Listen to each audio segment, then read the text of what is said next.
Hagamos una introducción, ¿no? ¿De qué va esta ley SB4 en Texas? ¿Qué significa todo este jaloneo, tire y afloje de gobierno federal estadounidense contra el gobierno local de Texas, encabezado por Greg Abbott? Y nosotros en el medio, digamos, ¿de qué la jugamos, pues? Sí, buenos días, Estela.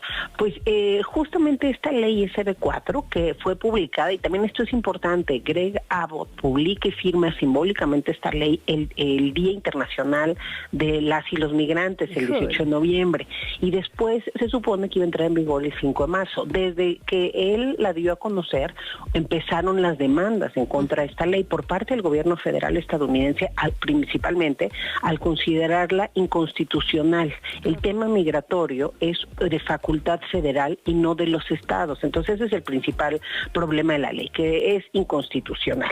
Y esto todavía lo está decidiendo el quinto circuito. Todavía no se ha pronunciado al respecto de esta inconstitucionalidad desde entonces hasta ahora, ¿no? Luego, segundo tema importante de esta ley, además de ser inconstitucional, tiene al menos 4 problemas más. Uno, vulnera la soberanía de México, es decir, contempla la deportación de mexicanos y de otros países, o sea, todos aquellos que pasaron por México para llegar a Estados Unidos, contemplan deportarlos a México, lo cual violenta la soberanía mexicana, porque sin ningún acuerdo previo con nuestro gobierno, eso pues es prácticamente imposible, porque ni el Supremo Tribunal, ni ninguna corte en Estados Unidos, ni ningún gobierno puede decidir por México, no hay esa facultad. Entonces ese es otro tema creo que muy importante, que además llama la atención que no haya considerado el Supremo Tribunal este argumento, porque sí lo ha considerado en otras políticas. Por ejemplo, cuando permitió al gobierno de Biden terminar con la política de permanencia en México, o MPP por sus siglas en inglés, bueno, ahí el argumento de la Corte para poder ahora sí que terminar este programa fue ese,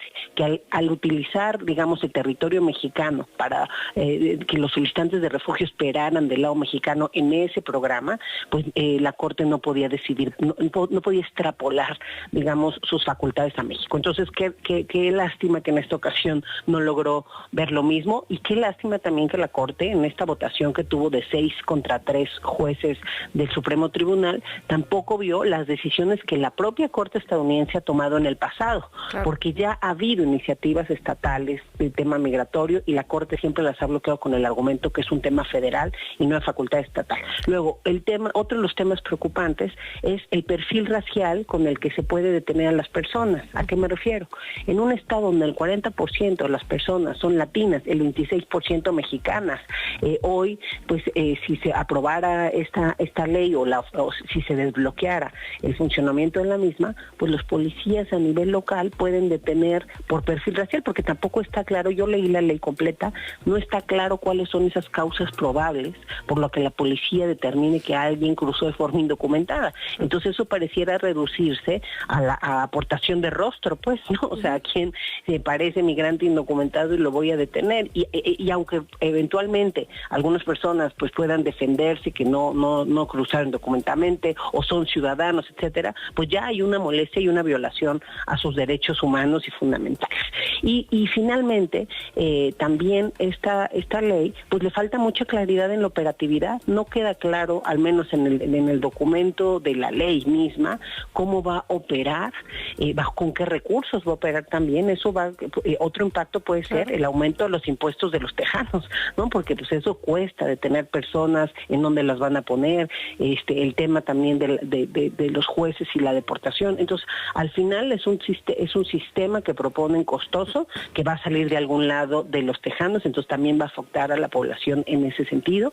Y pues lo más importante, la dinámica social, el miedo, la afectación a la salud mental de las personas en ese estado, pues también creo que es algo que se tiene que pensar. La ley prevé varias cosas, pero las 3 más importantes es la detención de migrantes indocumentados por parte de policías locales, la segunda es la deportación por parte de jueces locales también de ese estado. Ninguno de los dos, ni la ley lo prevé, capacitación en este tema, entonces entonces no es un tema que conozcan. Hay 56 cortes de migración en Estados Unidos especializadas en el tema, y aún así hay problemas. Ahora imagínate sin la capacitación. Y luego el otro tema que prevé es detener a aquellos que tengan migrantes con ellos en su coche, ¿no? Que los transporten de un lugar a otro. Muchos familiares, ese es el caso, entonces también genera esta psicosis. Entonces me parece que no es operable. Incluso el día que la Suprema Corte saca esta votación de 6-3 para aprobarla, para aprobar su implementación, pues salieron, y eso también me da mucho la atención, policías locales, por ejemplo, el jefe de la policía de Dallas o de Fort Worth, a decir que ellos no iban a cambiar su actuar, que no tuviera miedo la gente, y por el otro lado de algunos condados de San Antonio, salieron a decir que ellos ahora sí que implementar con todo la SB4 para proteger su ciudad. Entonces, ni siquiera hay un consenso con las policías locales, y pues obviamente creo que muchas de estas policías no quieren esa tarea porque no les corresponde y porque esto tiene también costos sociales para ellos. En fin, creo que es un tema más bien político en una coyuntura donde el tema migratorio nuevamente está siendo utilizado por el Partido Republicano, y bueno, Biden también ha cambiado su discurso con respecto a los migrantes. Entonces, bueno, es bastante triste lo que sucede, y lo único aquí también, que bueno que México ha sido bastante firme en este tema. Oye, y ya mencionó que no quiere recibir estas deportaciones. Eunice, perdón, tenemos unos minutitos, pero también quisiera agregar otro tema del que como que hemos hablado en otras ocasiones y en el que tú eres enfática. Digamos, sí, efectivamente hay una parte de autoridades que nos has descrito perfectamente, pero también cuando tú colocas como delito la movilidad, en el imaginario colectivo las personas migrantes son enemigos. Por eso la policía, el ejército, las guardias les pueden detener, confrontar y deportar. Y eso exacerba el racismo de una manera peligrosísima, ¿no? Digamos. Por eso hay que recordar siempre que migrar no es un delito, no debe considerarse un delito. Y esto que dices de si de repente las personas que se ven de una forma son sujetos de confrontación con la policía, pues inevitablemente los etiquetas en la sociedad de una manera que solo la divide. Bueno, eso es muy importante porque hay que recordar que en la época de Trump su puro discurso xenófobo y racista ocasionó el aumento del 20% de los crímenes de odio en contra de latinos. Entonces eso hace eco en personas que ya eran racistas, pero que ahora se sienten con el derecho, ¿no?, de serlo y de afectar.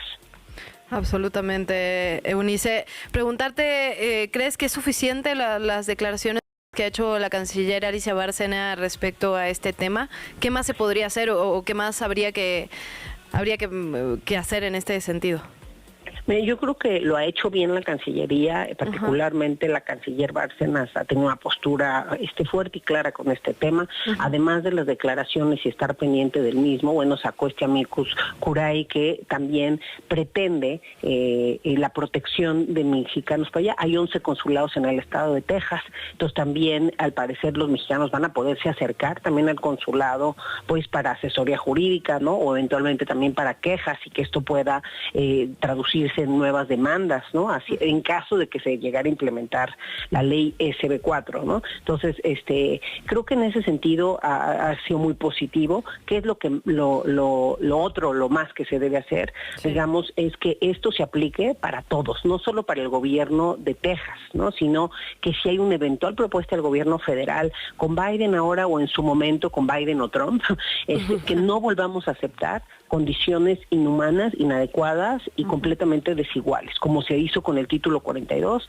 o con el programa de MPPO Permanece en México, porque con Título 42 sí aceptamos la deportación de personas de 7 nacionalidades a México. Entonces, bueno, qué bueno que ahora hay esta claridad, pero que esta claridad se aplique con los estados y con la federación.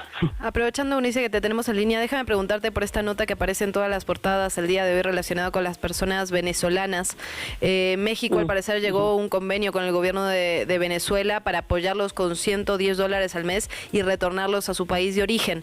¿Cómo ves esta medida? ¿Cuál es tu análisis? Digamos, entiendo que acaba de salir, pero ¿cuál es tu análisis a bote pronto, pues? Sí, el martes tuvimos una reunión con la canciller, varias organizaciones nos comentaba de este tema, y bueno, finalmente está muy complejo ahorita la situación, por ejemplo, con Haití, con Venezuela, con Cuba, que han sido los países de mayor expulsión migración en los últimos años. Esto además se ha sumado otras nacionalidades durante 2023, ¿no? Guatemala, Ecuador, Colombia. Entonces, ahí la propuesta es pues poderlo repatriar y que tengan durante, me parece, 6 meses estos $110, pues para que ellos también puedan ahora sí que salir adelante, ¿no? O contribuir con ellos para esta situación, al menos en estos primeros meses.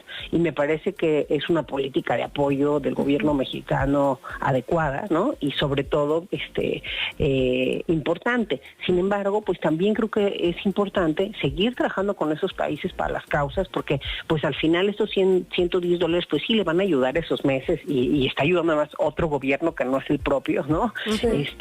Pero creo que también tiene que haber una reflexión de Venezuela, tiene que haber también ahora sí que una petición a la congruencia también con Venezuela, en el sentido de que las causas o los factores de empuje, pues ahora sí que están ahí presentes y la gente va a seguir migrando, ¿no? Entonces, sí les va a ayudar en ese tiempo, pero probablemente después de eso van a volver a intentar migrar. Entonces, no es una solución de fondo, pero pues es una solución al menos viable que está proponiendo México, y creo que es una colaboración de México hacia Venezuela y sobre todo hacia estas personas que están en situación de mucha vulnerabilidad. También habría, es decir, esos son para los que se deportan, pero sí es importante que se siga haciendo el análisis caso por caso, es decir, aquellos que cumplen con los requisitos para un eventual refugio, bueno, pues que también está esa opción, ¿no?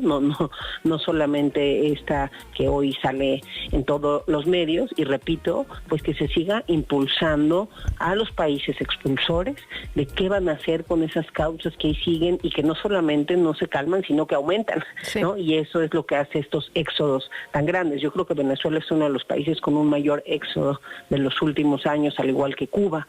Entonces, ahí hay otras causas de fondo también importantes de atender. Pues doctora Eunice Rendón, muchísimas gracias por esta conversación. Como siempre, bienvenida a estos micrófonos. Muchas gracias a ustedes. Hasta luego. Hasta luego.